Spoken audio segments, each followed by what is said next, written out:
Panguva inoyi all the African presidents they've been challenged.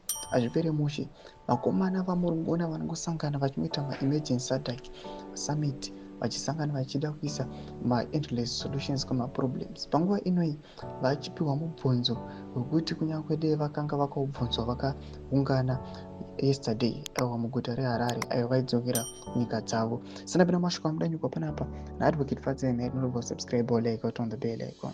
Timida painde pakamudanyira achiti when it comes to delivering public health for communities, African countries have to rely on aid.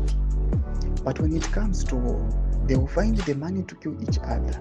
The war between Rwanda and South Africa over the DRC with intervention of SADC, the East African community and other nations benefit nobody.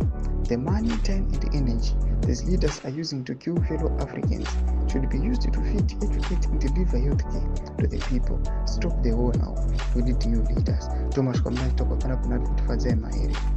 Tipina panapa comment section hamudanyira chiti the unfortunate part of this issue is the leaders are mostly puppets.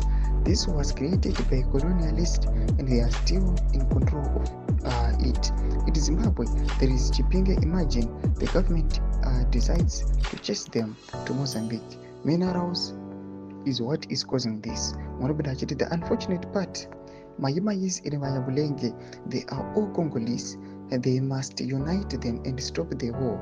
Others, they must see Congolese as their brothers and sisters. Why do we discriminate each other? Chisekedi and Mr. 2030 semufanana great idiots munopinda nyora achiti ngavasiye dzemudanga dzitungane vapindira dzichiwirirana then dzobatsirana kuuraya vaipindira. Mashuka anobuda chikomendo nevanhu panapa achiona kuti ma-African leaders vatopinda cheko hapana.